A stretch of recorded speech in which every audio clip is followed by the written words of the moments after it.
Hi everyone. इस video में हम लोग देखने वाले हैं कंक्रीट का एंड स्टील का modified stress strain curve as per limit state method. ये क्वेश्चन काफी इंपॉर्टेंट है पॉलिटेक्निक एंड बीई स्टूडेंट्स के लिए। आपको याद होगा, मैंने सबसे पहले वीडियो में आपको बताया था कि कंक्रीट का जो स्ट्रेस स्ट्रेन ग्राफ है वो कुछ इस प्रकार बनता है। ठीक है, क्योंकि हम लेबोरेटरी में प्लॉट करते हैं। लेबोरेटरी में हम लोग 150 बाय 150 का एक क्यूब लेते हैं एंड उसको 28 डेज तक के क्योर करके 28 डेज के बाद उसकी क्रशिंग करते हैं। क्रश करने के बाद हमको इसका जो स्ट्रेस स्ट्रेन ग्राफ मिलता है वो कुछ ऐसा मिलता है। तो ये इसका एक्चुअल स्ट्रेस स्ट्रेन कर्व है। पर क्वेश्चन ऐसा पूछा है उसने कि मॉडिफाइड स्ट्रेस स्ट्रेन ग्राफ आपको प्लॉट करना है लिमिट स्टेट मेथड के हिसाब से, जो कि IS 456 में दिया हुआ है। तो अब ध्यान रखना, इंडियन स्टैंडर्ड 456 2000 इसने ना क्या किया है, कंक्रीट का स्ट्रेस स्ट्रेन ग्राफ को मॉडिफाई किया है ताकि इसको डिजाइनर प्रॉपरली यूज कर सके, प्रॉपरली समझ सके। तो जो ग्राफ है कुछ इस प्रकार से बनाना है आपको। आपको y एक्सिस पे स्ट्रेस रखना है, x एक्सिस पे स्ट्रेन रखना है। आपको दो इंपॉर्टेंट स्ट्रेन की वैल्यू याद रखनी है। सबसे पहली स्ट्रेन की वैल्यू है 0.002 का स्ट्रेन, और एक लास्ट है कंक्रीट का 0.0035 का स्ट्रेन। ठीक है, फिर हम क्या करेंगे, एक डॉटेड लाइन खींचेंगे यहाँ से 0.002 के स्ट्रेन पे, और एक डॉटेड लाइन यहाँ खींचना 0.0035 के स्ट्रेन पे। कंक्रीट का स्ट्रेस स्ट्रेन डायग्राम होता है parabolic up to the strain of 0.002, and then IS code ने उसको स्ट्रेट लाइन अज्यूम किया है, मतलब उसको स्ट्रेट लाइन पकड़ा है। एक सिंप्लीफाइड मैनर में क्या किया, कोड ने इसको मॉडिफाई कर दिया है। तो ध्यान रखना, जिस पॉइंट पे आपका पीक स्ट्रेस आ रहा है, ये आपका पीक स्ट्रेस है, वहां पर जो उसका स्ट्रेस है वो आपको मिलेगा FC के। मतलब ये आपकी कैरेक्टरिस्टिक स्ट्रेंथ है उस क्यूब की, मतलब उस क्यूब की वो स्ट्रेंथ है, उसको हम लोग बोलते हैं FC के। FC की जो स्ट्रेंथ है वो आपको मिलती है लैब में, तो it is called as lab strength. ये क्या होगी, आपकी लैब की स्ट्रेंथ होगी। अब ध्यान देना, लैब में और फील्ड में एक जमीन आसमान का फर्क है। लेबोरेटरी में हम लोग 150 क्यूब का स्पेसिमन कास्ट करते हैं, उसको प्रॉपरली कॉम्पैक्ट करते हैं, उसका मोल्ड बनाते हैं, एंड देन उसको 28 दिन तक प्रॉपर पानी में रख के उसकी टेस्टिंग करते हैं। पर प्रैक्टिकली अगर मैं आपसे बात करूं तो प्रैक्टिकली हम लोग कंक्रीट को उतने हद तक के क्योर नहीं करते 28 दिन तक के। उसके बाद आपने टेस्टिंग में 150 का क्यूब लिया है, क्या आपके बीम और कॉलम 150 के होते हैं क्या? नहीं होते। उसके बाद वहां पर लेबर की क्वालिटी कैसी है वो आपको नहीं पता। इसका मतलब ये हुआ कि आप लैब की स्ट्रेंथ पे कभी भी रिलाई नहीं कर सकते। आपको कंक्रीट की स्ट्रेंथ को एक लोअर लिमिट पे लाना पड़ेगा ताकि लैब से आप थोड़ा बाहर निकलो। मतलब आपको इसको फील्ड में कन्वर्ट करना पड़ेगा। ठीक है, तो लैब की स्ट्रेंथ थोड़ा हाई साइड पे रहती है। आपको अगर फील्ड पे जाना है, फील्ड की स्ट्रेंथ आपको निकालनी है, तो आपको लैब की स्ट्रेंथ से फील्ड की स्ट्रेंथ में आने में कुछ ना कुछ स्ट्रेंथ कम करनी पड़ेगी। अब ऐसा एक डेटा कलेक्ट हुआ कि आपकी जो लैब की स्ट्रेंथ है वो है FC के, मतलब 100% है। FC के मतलब 1 FC के होगा ना, दिस इज 1 FC के मतलब 100% है। अब इसको आपको अगर फील्ड में कन्वर्ट करना है तो आपको स्ट्रेंथ को कम करना पड़ेगा। कितना स्ट्रेंथ कम करना है आपको? 33% स्ट्रेंथ को कम करना है। इसका मतलब आपका जो कंक्रीट का स्ट्रेस स्ट्रेन ग्राफ है वो थोड़ा सा और नीचे आ जाएगा। अभी आपको 33% स्ट्रेंथ कम करना है, मतलब बचा कितना? 67%। तो बोलेंगे 0.67 FC के। तो अभी आपके कंक्रीट का जो फील्ड का स्ट्रेंथ है, this is the field strength of the concrete, वो बन गया 0.67 FC के। तो we have reduced reduced the strength. हमने कंक्रीट के स्ट्रेंथ को कम कर दिया है बाय 33%। ठीक है, यहाँ तक क्लियर है। अब मुझे आप बताओ, अभी कंक्रीट की एक्चुअल स्ट्रेंथ कितनी है? कंक्रीट की एक्चुअल स्ट्रेंथ है 0.67 FC के। तो अगर आपको इसको डिजाइन स्ट्रेंथ में कन्वर्ट करना है, अभी आपकी एक्चुअल स्ट्रेंथ है 0.67 FC के। अभी आप एफसीके को भूल जाओ, लैब की स्ट्रेंथ को भूल जाओ, आपको अभी सिर्फ फील्ड की स्ट्रेंथ को रेफरेंस में पकड़ना है।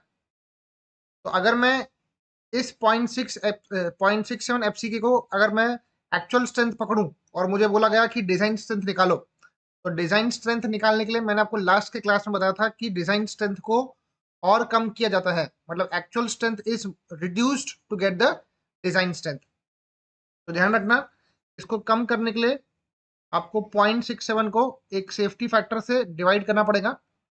तो 0.67 एफसीके डिवाइडेड बाय गामा एम करना पड़ेगा।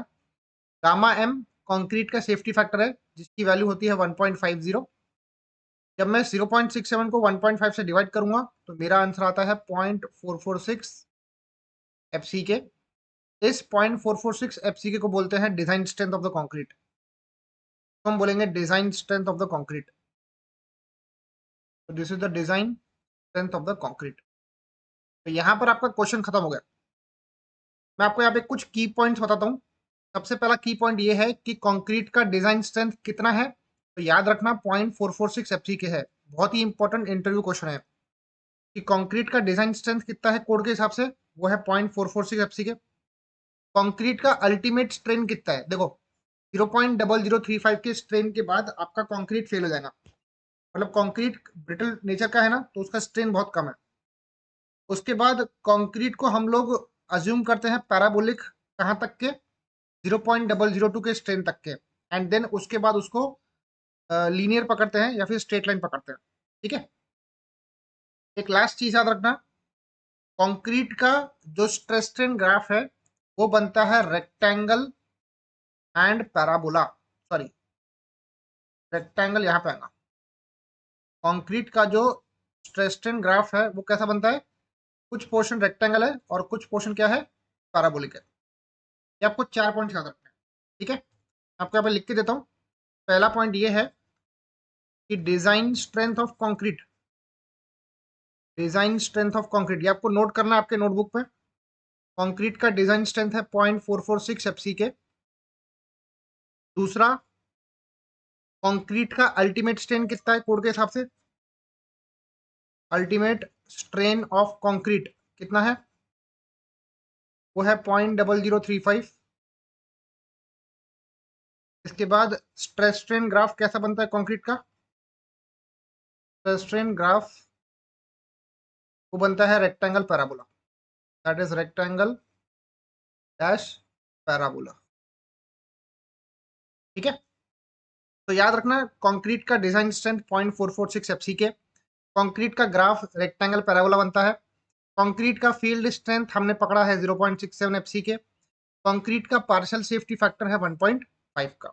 इतने आपको कीवर्ड्स याद रखने हैं। ठीक है। चलिए, ये अपना एक बहुत ही इंपॉर्टेंट क्वेश्चन हो गया। क्वेश्चन क्या था, draw the modified stress and graph of concrete as per the limit state method. अब हम एक नया क्वेश्चन देखते हैं कि draw the modified stress and curve of steel. अभी स्टील की दो कैटेगरी है अपने पास, एक है माइल्ड स्टील और दूसरा है deform bar. We have deform bar also, deformed bars. तो दो कैटेगरी अपने पास स्टील की, आपको इन दोनों का स्ट्रेस स्ट्रेन ग्राफ प्लॉट करना है। तो सिंपल है, मैंने आपको एक्चुअल स्ट्रेस स्ट्रेन ग्राफ कैसा बनता है पिछले की वीडियोस में आपको बताया था। तो हम सबसे पहले माइल्ड स्टील का स्ट्रेस स्ट्रेन ग्राफ प्लॉट करेंगे, मॉडिफाइड वाला कोड के हिसाब से। तो कोड ने क्या किया, यहाँ पे आपको स्ट्रेस लिखना है वाई एक्सिस पे, एक्स एक्सिस पे स्ट्रेन लिखना है। ये question polytechnic students and B students दोनों के लिए इंपॉर्टेंट है। तो कोड ने क्या किया है, इसको स्ट्रेट लाइन पकड़ा जाता ना, यहाँ तक के स्ट्रेट लाइन पकड़ा पूरा, प्रॉपर्ली बन नहीं रहा। This is the straight line and then इसको फिर बाद में लीनियर पकड़ लिया ऐसा।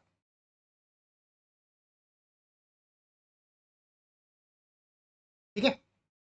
तो यहाँ पर जो पीक पॉइंट मिलता है ना, यहाँ पे इस स्ट्रेस को उसने बोला है एफ वाई। क्या बोला उन्होंने, तो एफ वाई नाम दिया। अब ये उसकी एक्चुअल यील्ड स्ट्रेस है, मतलब यील्ड कैपेसिटी है इतनी। ये क्या है, यील्ड स्ट्रेस है। इसको डिजाइन में कन्वर्ट करने के लिए अब जैसे हमने कंक्रीट में क्या किया था, डिजाइन स्ट्रेंथ निकालने के लिए स्ट्रेस को कम किया था ना, एफसी 0.67 एफसी को और कम किया था। तो अभी मेरा एक्चुअल कैपेसिटी पकड़ लो एफ वाई है, यील्ड स्ट्रेस, ठीक है। इसको कम करने के लिए, इसको डिजाइन स्ट्रेस में लाने के लिए हम लोग को क्या करना पड़ेगा, इस एफ वाई को डिवाइड करना पड़ेगा गामा एम से। याद रखना स्टील का जो सेफ्टी फैक्टर होता है, मैंने आपको लास्ट टाइम बताया था, वो होता है 1.15। मतलब एफ वाई को आपको 1.15 से डिवाइड करना है। अभी एफ वाई के बाजू में कुछ नहीं है, मतलब 1 है, तो 1/1.15 क्या होता है, वो होता है 0.87 एफ वाई। तो स्टील का modified stress strain graph mild steel का कुछ इस प्रकार से बनता है। ये आपके IS 456 में भी दिया हुआ है, आप यहाँ से रिफर कर सकते हो। कुछ ऐसा ग्राफ है इसका, ठीक है। ऊपर में यील्ड है, नीचे में उसका डिजाइन स्ट्रेस है एफ वाई बाय 1.15, ठीक है। तो ये कर्व थोड़ा सा ऐसा बेंडेड है यहाँ से। चलिए अब हम आगे बढ़ेंगे, इसके डिफॉर्म बार का भी एक वेस्टर्न ग्राफ प्लॉट करेंगे, ठीक है। चलिए, तो जो सेकंड आपकी लाइन है ना, वो है 0.87 एफ आई की line. This is 0.87 F I, which is the design stress of steel. This is called design stress. तो हम क्या बोलेंगे, डिजाइन स्ट्रेस बोलेंगे। अब अगर आपको डिफॉर्म्ड बार का, this for the mild steel, same अगर आपको डिफॉर्म बार का ड्रॉ करना है वेस्टर्न ग्राफ, तो कैसे प्लॉट करेंगे, वो भी आपको यहाँ पर आईएस कोड में दिया हुआ है। ये कुछ पोर्शन पैराबोलिक है एंड देन उसने स्ट्रेट पकड़ा है।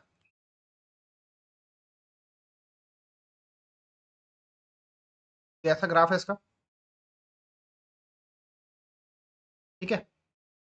तो this is stress and this is your strain. यहाँ पे स्ट्रेस कितना है, एफ वाई है। अगर आपको इसको डिजाइन स्ट्रेस में कन्वर्ट करना है, तो आपको इसको और थोड़ा कम करना पड़ेगा। मतलब एफ वाई को 1.15 से डिवाइड करेंगे, क्योंकि स्टील का सेफ्टी फैक्टर 1.15 होता है। तो दिस बिकम्स 0.87 एफ वाई, ठीक है। यहाँ पर जो स्ट्रेस है वो है एफ वाई। आप देख सकते हो ये सेम लगभग ऐसे ही ग्राफ है। This is for the high grade of steel, मतलब डिफॉर्म बार के लिए होता है। दिस इज फॉर डिफॉर्म्ड बार। ये आपको पॉलिटेक्निक, खासकर पॉलिटेक्निक स्टूडेंट्स को ये क्वेश्चन पूछता है कि इससे ग्राफ प्लॉट करो। तो वापस से ड्रॉ कर लेता हूँ,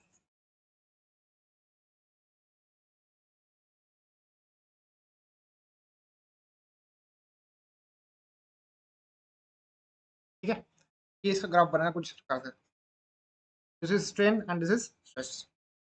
So this is all about the modified stress strain graph of concrete and steel. यहाँ पे आप लिख सकते हैं डिजाइन स्ट्रेस,